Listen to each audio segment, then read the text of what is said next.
Друзі, насправді в нас з вами сьогодні дуже-дуже сумна розмова. Вона про те, як тебе можна легко образити і як багато болю тобі можна завдати, коли ти довірлива людина, коли ти здатен до емпатії, любові, і ти справді довіряєш людині, з якою ти вступаєш во взаємодію, і ти дуже-дуже довго віриш в усі її обіцянки, в усі її зізнання в щирості, коханні, в усі її похвалу тобі. І потім, коли проходить вже дуже-дуже багато тільки часу, і ці історії повторюються, ти розумієш, що це все була тотальна, дуже жорстока брехня, це все була фальш, це все було не по-справжньому.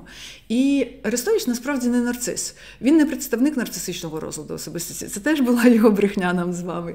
Арестович насправді це істерик. Це представник істеричного розладу особистості. Їх сама головна така характерологічна риса – це те, що в них надзвичайно сильно розвинене фальшиве его. І їх брехня, вона надзвичайно правдоподібна, і вона обов'язково має бути дуже позитивною, дуже красивою та чарівною. І от, щоб ви швидко зрозуміли, хто такі представники істеричного розладу особистості, я вам нагадаю за Мерлін Монро. Вона також представниця істеричного розладу особистості. Тобто, яке в неї фальшиве его. Вона суперсексуальна, вона жіночна, і вона в світі взагалі вважається еталоном, типу жіночності та сексуальності. Насправді, більш фригідної та асексуальної жінки дуже важко собі уявити взагалі на землі. Вона відчувала тотальну огиду до сексу, і секс їй був байдужий. Так само ви не знайдете в Гуглі жодної фотографії, де вона б не усміхалась і не демонструвала б таку, знаєте, непідробну цікавість до життя, таку екзальтацію, що вона завжди така, хоче закохуватись, вона дуже легка, весела. Насправді в житті вона тільки і робила, що ридала, примішувала ліки до алкоголю, і вона просто напроч не могла переносити самотність. Я читала її свідоцтва, її психоаналітика Грінсена. Це дуже-дуже відомий психоаналітик, який взагалі зробив техніку психоаналізу. Вона ходила до нього дуже багато років. І він спочатку також вірив в те, що вона така добра, що вона така щира, що вона така вразлива. Вона його заохотила в те, щоб побудувати близькі стосунки, і потім вона постійно приходила до них. Вона поселилась, в сусідньому будинку з Грінсеном, і постійно до них ходила в гості, як маленька дівчинка. І дружина Грінсена вже каже, чел, зав'язуй просто з цим. Тобто, насправді, вона була максимально самотня, депресивна та відчувала дуже багато болю. Тому що фальшиве его, яке розвивають істерики, для того, щоб отримувати увагу, любов, схвалення, визнання, воно в повному відриві від справжнього я. І Мерлін Монро, насправді, вона не може цю увагу використовувати. Воно ще більше роздуває її фальшиве его, її несправжнє я. І всередині так і залишається жити дитинка в адському, пекельному болю. І так само Арестович. Все те, що ви бачите, ви ніколи не бачили його справжнім. Ніколи. Ніхто не знає, який він справжній. Все, що ви бачили, всі його прояви, це прояви його фальшивого его. Філософ, історик, екзистенційний психотерапевт, психолог, мільярд тисяч масок. Він вам все, що завгодно розкаже, він вам все, що завгодно продемонструє, в жінку перевдягнеться, буде показувати все за рахунок генералізації, абстракції, узагальнень усіляких, дасть повний спектр емоцій. Він готовий і квантовим фізиком бути, і астрофізиком, і езотериком. Все, що завгодно для того, щоб привернути увагу і отримати цю увагу. Але справжній Арестович – це глибоко розгублена людина. Гіпотетично справжній Арестович виглядає ось так. Тобто це розгублена, сором'язлива дитина, яка не знає, хто вона. Саме головне переконання істериків про себе – несвідоме, звісно. І в усю свою брехню, що саме цікаво, вони самі вірять. Тобто, якщо їм сказати, ти ж мені брешеш, ти ж мене обманюєш, в нього почнеться гнів, він скаже, ні, як це? Він сам свято переконаний в те, що він і є його фальшиве его. Тобто він себе, Арестович, асоціює не зі своєю травмованою дитиною, не зі своїм дуже маленьким справжнім я, а зі своїм фальшивим, огромним, несправжнім его. Ще я б хотіла сказати, що я дуже сильно відчуваю емпатичні відлуння відлуння. Тобто я коли з людиною спілкуюсь чи дивлюсь на неї, я зчитую її справжню емоцію, яку вона відчуває щодо себе дуже-дуже глибинно. І мені здається, що саме глибинна емоція Орестовича щодо самого себе, з якою я емпатично ідентифікувалася за рахунок емпатичного відлуння, це огида до себе. Тобто хто такі істерики? Це дуже-дуже сильно травмовані люди. І вони травмовані в дуже ранньому віці.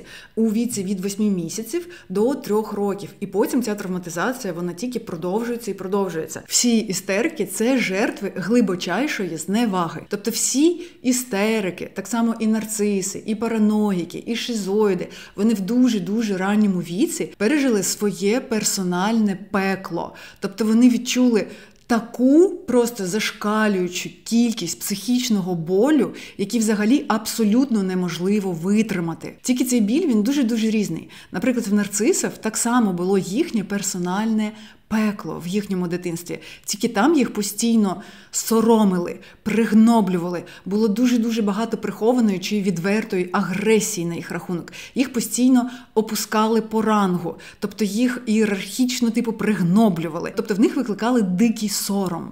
А в істериків було дуже багато такої зневаги, що дитина, вона отримувала таке послання, їм транслювали: ти не цікавий, ти ніхто, я тебе не бачу. І тому справжнє глибинне переконання істериків про самих себе, в їхньої травмованої дитини – це «я ніхто, я не знаю, хто я не цікавий». І ця кількість нестерпного болю, який дитина-істерик пережила у віці з 1,5 року до 3, і вона, звісно, сама про це не може сказати, вона цього не знає, тому що це був дуже-дуже ранній вік. Дитина не може його перенести, тому вона повністю розриває контакт з собою. Тобто справжній я, він назавжди залишається в тюрмі відщепленої ізоляції. І дитина вже з 3 років привчається формувати своє фальшиве его. Тобто вона для того, щоб заслужити на увагу, любов, вона до різних маніпуляцій вдається, при тому, що дитиною продовжують не займатися, тобто ніхто не дивиться на її справжнє я, нікому не цікаво його знайти, розвинути в дитині її таланти, компетенції. Тому доросле я в таких людей взагалі не формується. В них формується тільки ось це фальшиве его.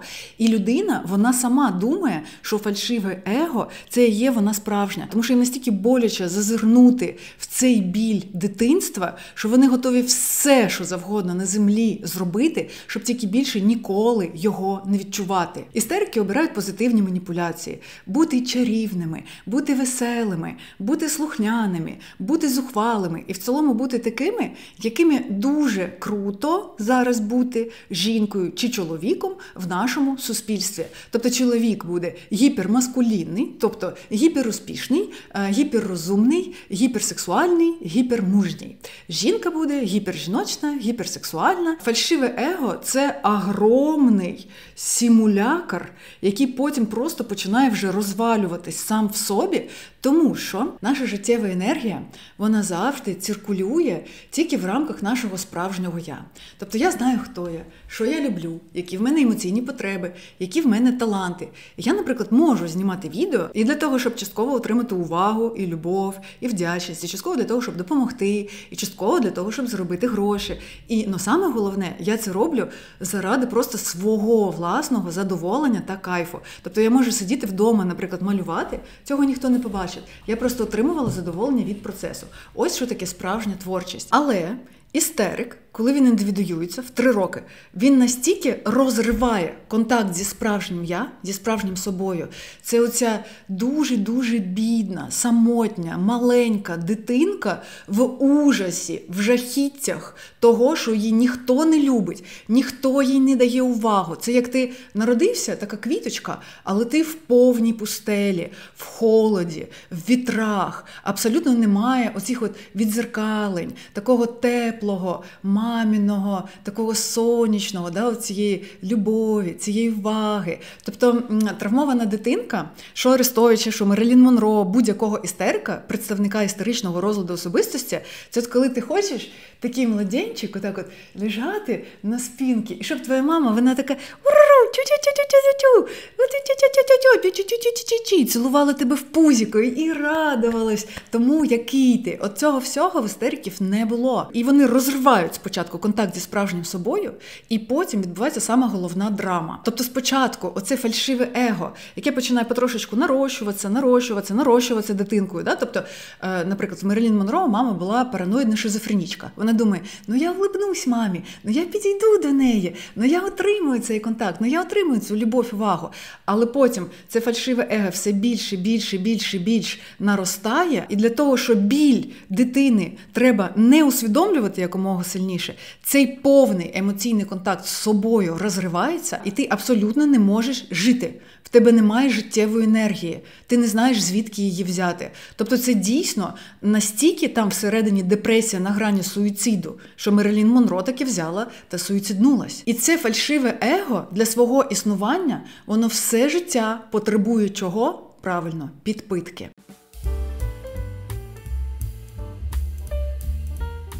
Якщо ви шукаєте собі психотерапевта, якому ви можете довіряти, який найбільш ефективно, грамотно, чітко, глибоко допоможе вам найбільш ефективно пропрацювати ваші психологічні травми, щоб ви нарешті могли позбутися цього тягаря. Якщо ви не хочете ходити до незрозуміло яких психологів роками, без ефекту, витрачати свої гроші даремно, будь ласка, друзі, звертайтесь до одного з психотерапевтів.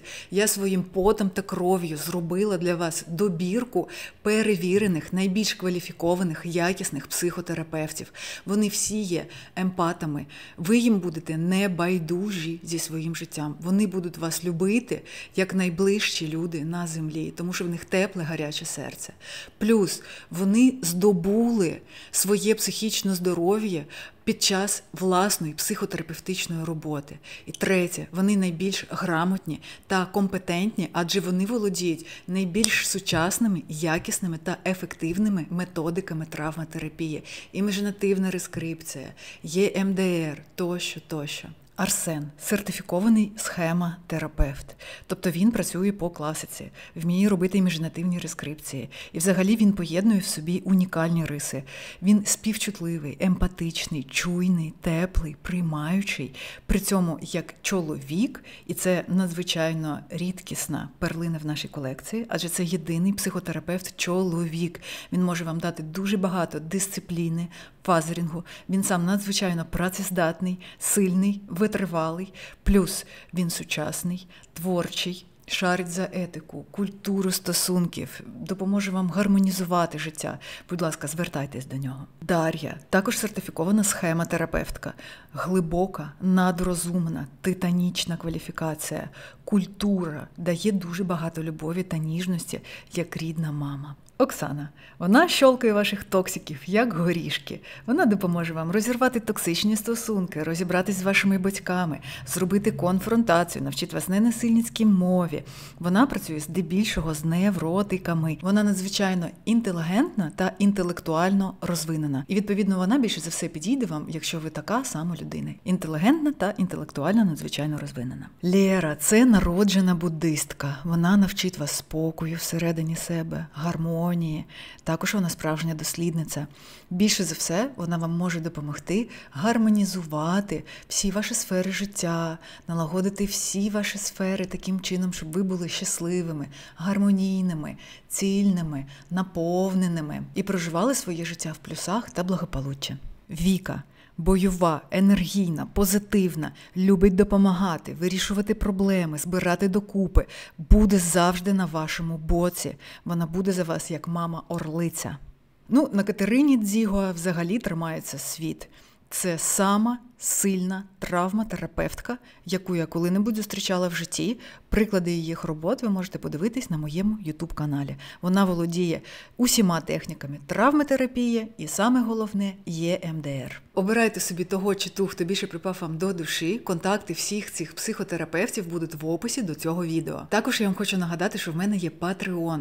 Це мій майданчик, на якому я викладаю дуже багато клінічного матеріалу. Здебільшого там знаходяться відео відеозаписи моїх реальних конкретних психотерапевтичних сеансів, які я проводжу своїм клієнтам. Там ви можете подивитись дуже багато, як працює рескрипція, як працює імажинативна рескрипція з майбутнього, на зцілення себе і розуміння своїх потреб.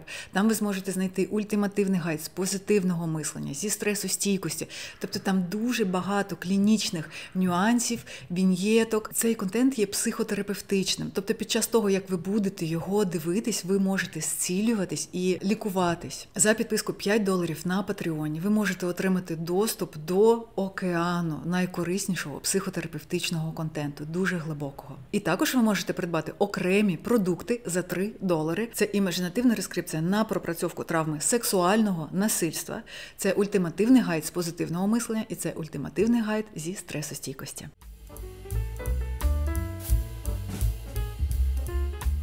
Підпитка, що істерична, що нарцисична, в нас буває двох різновидів. Первинна підпитка – це коли ти всім улибаєшся, це коли ти в суспільстві демонструєш, що ти успішний, нормальний, це коли ти всім усміхаєшся, подаєш дамі рученьку, там, відкриваєш двері автомобілю, підхоплюєш сумочки, там кудись біжиш, це коли ти жартуєш, це коли ти чарівний, це коли ти приємна людина в суспільстві. Тому що всі такі: «О, яка гарна людина, треба з нею вступити в стосунки». І от істерики, вони набагато більше якраз використовують цю первинну підпитку. Що більше в мене лайків, що більше в мене переглядів, що більше реакцій, що більше я хайпану, то більше я уваги отримав на свою адресу, то більше я отримав любові. Тобто, якщо ви дивитесь Арестовича і дуже сильно його любите, то ви маєте розуміти, що ви робите і собі дуже шкідливо, і йому дуже шкідливо, що ви своїми переглядами та лайками ще більше йому роздуваєте його фальшиве его. Чому це драма? Тому що травмована дитинка Арестовича, вона ніколи цю увагу і любов на свою адресу таким чином не получить. І я вам потім буду розповідати, як правильно лікувати істериків. І є ще в нас вторинна підпитка, вона проявляється вже в маніпуляціях, в близьких стосунках. І от чому, наприклад, Арестович – це істерик, а не нарцис? Тому що істерики, вони будуть саме віддавати перевагу вторинній, нарцисичній підпитці. Тобто вони спочатку за рахунок первинної підпитки знаходять собі жертвочку, яку-небудь там емпатичку, і потім вони починають вже в близьких стосунках, там, де ніхто не бачить, її соромити, пригноблювати, булити, цькувати, пригнічувати. Він знаходить самі болісні такі точки: провина, сором, жаль, і в них прямо б'є. І в нарциса інша стратегія отримувати енергію. Вони харчуються саме безпосередньо твоїми емоціями. Тобто це енергетичні буквально вампіри. Да? А істерики – це такі більш: я пускаю пил в очі, це такі як фокусники-ілюзіоністи. І всі такі: Боже, який він красивий! Боже, який він прекрасний! Він такий: да, я такий красивий, я такий прекрасний, я такий таємничий, я такий глибокий. І йому вже цього достатньо. Тобто він цим напитався, нахарчувався. Він прямо харчується, увагою, він харчується похвалою, він харчується захопленням. І так само, до речі, в Зеленського є також елементи саме істеричного розладу особистості. Да? Тобто ти сам віриш в той образ, який ти створив, і коли дивишся на нього, ти тимчасово отримуєш життєву енергію, але треба ще більше, ще більше і ще більше. А нарцис – це не такий в нас звір. Нарцис, він харчується емоціями конкретної людини, коли він бачить її біль, коли він бачить, що йому вдалося вишипти її, і от енергія її емоцій потекла. І, тобто це набагато більш садистична, агресивна істота. Тобто, наприклад, істерик – це дитинка, яка хоче, щоб мама радувала, щоб вона дивилась на нього, щоб вона і з ним гралась, і пощекотувала його, і поглажувала. То нарцис – це така жадібна, голодна, зла дитина, яка хоче вчепитися отак от в твою сіську і отак от сотати. Тобто нарциси – це дійсно люди, які в близьких стосунках здатні довести до психушки, до смерті, до раку. Ну і взагалі висосати всю життєву енергію зі своєї жертви. А істерики в близьких стосунках, вони такі самі, як і в дальніх стосунках, вони просто байдужі, поверхневі, вони глибоко не занурюються, тобто вони такі добродушно більш поверхневі. Дітям, наприклад, Арестовичу дуже сильно пощастило, що він не нарцис саме, а істерик. Тобто вони просто без нього ростуть, він на них не звертає уваги, він їм так само, не здатен просто давати ось цю любов, увагу, відповідальність в стосунках. А якщо б він був нарцисом, він би з них просто висотував життєву енергію за рахунок того, що він би їх присоромлював, пригноблював, пригнічував, триангулював. Тобто, що в істериків, що в нарцисів, психічна структура дуже-дуже схожа, що там в нас є дуже жорстоке суперего, яке постійно давить, душить людину, який знущається над її травмованою дитинкою, над її справжнім я, яке є дуже тривожним, дуже замордованим, дуже нещасним, дуже маленьким. Це травмоване я дуже раннього віку, приблизно 1,5 роки. І в того є надзвичайно роздуте, фальшиве его. Це їхня маска соціальна. І в тих є і первинна, і вторинна підпитка, тому що для того, щоб підтримувати життєдіяльність, треба обов'язково з когось брати енергію. Але всі ці структури, вони що в істериків, що в нарцисів, мають різну форму і різну начинку. В істериків суперего чи внутрішній критик кажуть: ти ніхто, ти не цікавий, тебе немає, я тебе не бачу. Справжнє его каже: я ніхто, я не знаю, хто я. І фальшиве его каже: я цікавий, я надзвичайно яскравий, я надзвичайно розумний, я надзвичайно позитивний, я надзвичайно привабливий. І підпитка, яку він вимагає, це увага, це любов, це захоплення, це визнання. Тобто його потреби – це отримати в першу чергу увагу, любов та захоплення. В нарциса внутрішній критик буде казати тобі: ти нікчемний, ти поламаний. Ставленні внутрішнього критика до справжнього я буде дуже багато агресії,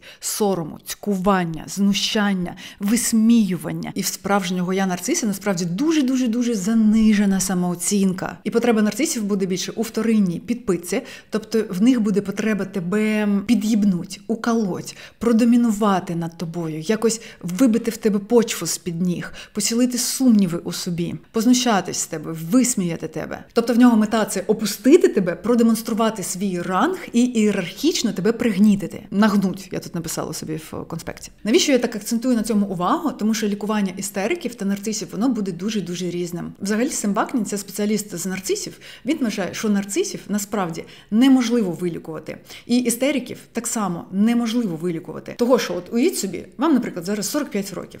Ви з 3 років, тобто 42 роки, чесно вирощували в собі своє фальшиве его замість того, щоб вирощувати в собі своє доросле я, щоб визнавати свої таланти, щоб розвивати їх, щоб розвивати відповідальність, компетенції. І все, що є вашою особистістю, це просто фальшива маска.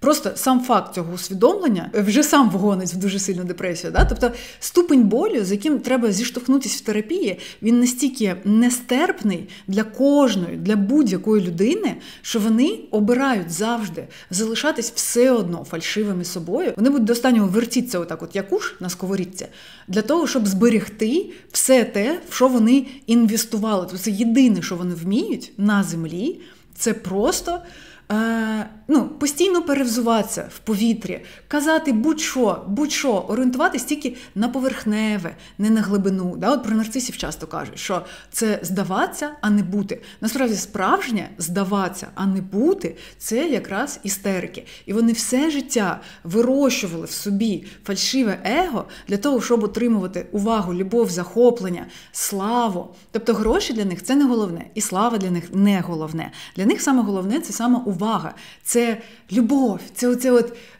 софіти, це коли ти осліплен тим, як на тебе багато дивиться людей, а все інше – це вже побічні ефекти. І от уявіть собі, тобі кажуть, це все не ти. Насправді справжній ти – це адський біль самотності і тотальне усвідомлення того, що ти не знаєш, хто ти, і тебе ніхто не любить. Звісно, ти не захочеш ходити на таку психотерапію. Але от Бек і Фрімен – це представники когнітивно-біхевіоральної психотерапії саме для розладів особистості. Я вам, до речі, в описі до цього відео і в коментах під цим відео залишу дуже багато крутого тексту про істеричний розлад особистості. Це переклад їхньої книжки. От вони розповідають про те, що щоб якісно, грамотно зробити психотерапію представнику істеричного розладу особистості, його треба дуже-дуже обережно підводити доводити до того, щоб показати йому в тому, що в нього є цей його біль. Показати йому дуже обережно і довго це робиться, акуратно, що все його це фальшиве его, воно не справжнє. При цьому продовжувати його приймати просто як людину. А якщо істерик зможе витримати весь цей біль, потім дуже-дуже довго треба там буде шукати якісь елементи його справжнього «я», які от такі от просто, як одна молекула. І потім дуже-дуже довго треба його буде вчити, розвивати в собі справжні компетенції. Тобто, хто він насправді, як йому працювати, як йому комунікувати, як йому говорити про себе. І кожен такий зазирок в справжнє «я», він буде панічним болем супроводжуватися. Тобто, от що сталося з Мерлін Монро? Вона зрозуміла, що її фальшиве его, воно вже просто настільки набухло та переросло, що воно зараз вже розвалиться. Воно вже не тримається. Вона не може вже це грати. Плюс паралельно вона відчуває тотальний біль ніколи не побаченої, не почутої справжньої себе, і це призводить до суїциду. Тобто справжнє я, що нарциси, що істерика, воно кожну секундочку відчуває стільки пекельного болю, що це усвідомлення, воно просто максимально нестерпне. І щоб цього уникнути, ти на все підеш в цьому житті, на будь-які маніпуляції, на будь-яку фальш, на будь-яку брехню, лише б тільки цей біль в собі заглушити. Натомість з нарцисами буде абсолютно геть інше лікування. Все лікування нарцисів побудована на конфронтації, на те, щоб показати, а що ти зараз відчуваєш, коли ти людину присоромлюєш, пригноблюєш, пригнічуєш. І психотерапевт постійно буде нарциса конфронтувати з тим, що він зараз зверхній, зарозумілий. І психотерапевт буде це робити за рахунок якраз висміювань, пригноблювань, конфронтації з цим нарцисом. І це просто от така бійка не на життя, а на смерть. Нагадайте мені, будь ласка, в коментарях, щоб я записала відео про те, кого насправді бояться та поважають нарциси. Це психопати. І для того, щоб нарцис почав тебе слухатися, щоб він став суперхорошеньким, суперслухняним, треба вести себе з ним як психопат. Тому що в психопатів насправді завишена самооцінка. Якщо в нарцисів вона фальшиво типу завишена, а насправді вона дуже-дуже занижена. У мене зараз мода та прикол – це брати теплого, ніжного, гаряче, вдячного емпата, який здатен до любові, але він дуже часто сам зраджує себе, обманює себе, відбілює усіляких там нарцисів, з якими він вступає в стосунки. І от такого емпата, щоб зробити більш психічно здоровою людиною, я додаю їм в характер риси психопатів. Нагадайте мені, щоб я зняла для вас теж таке відео, тому що я знаю, що ви там в мене всі злоякісні емпати. І, до речі, що історія з популярністю Арестовича мені взагалі каже про українського глядача? Це те, що в нашій країні дуже багато довірливих людей, в яких гаряче серце, які дуже-дуже добрі, які дуже-дуже емпатичні, які готові давати любов, увагу, яких легко зацікавити. Але це люди дуже довірливі і дуже наївні, і їх не вчили, що світ буває різним, що крім таких істериків і крім нарцисів, є ще параноїки, соціопати, психопати, є шизоїди, є межовики. Таких людей дуже багато. Вами проманіпулювати кожен захоче. Тому що ви дуже ресурсні, тому що у вас дуже багато любові. Увага – це ресурс, любов – це ресурс. Здатність поважати, здатність бути вдячними, підтримувати людину – це ресурс. І ви завжди в своєму житті стикаєтесь з такими ситуаціями, що вам треба когось лікувати, рятувати, підтримувати, хвалити, розуміти, давати багато емпатії, давати багато любові. Але ви, якщо ви залишаєтесь потім, врешті-решт, завжди обманутим, то ви, значить, ведетесь на цю оману, ви ведетесь на цю брехню, на цю фальш. І треба навчитись не робити цього, розуміти, що світ буває різним. І дивитись Арестовича – це шкідливо. Як для вас, так і для Арестовича. Це шкідливо для всіх. Тому що, коли ви даєте йому увагу, захоплення, похвалу, визнання, ви підпитуєте і роздуваєте його фальшиве его дуже-дуже сильно. І тільки коли людина стикається з кризою, що вона більше не може використовувати своє фальшиве его, тільки це дає їй можливість та надію взагалі коли-небудь зіштовхнутись зі справжнім собою. І поки ви годуєте його фальшиве его, ви забираєте в нього цю можливість отримати коли-небудь хоч краплю справжньої щирості та чесності з самим собою. собою. Тобто дивитися Арестовича, чи слухати, чи дивитись, чи підтримувати взагалі будь-який фальшивий контент, це шкодить і самій людині, яка його продукує, і вам, тому що ви себе будете відчувати обманутими. І це шкідливо для світу, тому що ви підтримуєте таким чином культуру фальші та брехні, від чого ми самі потім змушені страждати. Тому що ти сам себе вже відчуваєш, що ти не дотягуєш до цієї ідеальної картинки здаватися не бути. Я постійно розвиваюсь супершвидко. І якщо я ще місяць тому думала, що мені треба зосередити свої зусилля на невротиках, тому що це найбільш зрілі, інтелектуальні та емоційно розвинені люди, то зараз я вже для себе це трошки переконцептуалізувала, і я вирішила зосередити свої зусилля, дарувати своє серце та інтелект самоемпатам, тобто людям дуже добрим, здатним до любові. І тому наступні відео в нас будуть про те, як емпатці дівчині правильно підтримувати чоловіка і взагалі як правильно проявляти свою любов. Потім, як емпатам роздуплитися і зробити так, щоб їх більше не експлуатували, як відмовитись від емпатичного захисту. І про те, виходить, як нарциси бояться психопатів, для того, щоб емпати стали емпатами-психопатами. Друзі, підписуйтесь на мій канал, залишайте коментарі, ставте вподобайки, чекайте на мої нові відео. Я вас дуже люблю, я вас обіймаю і всім па-па.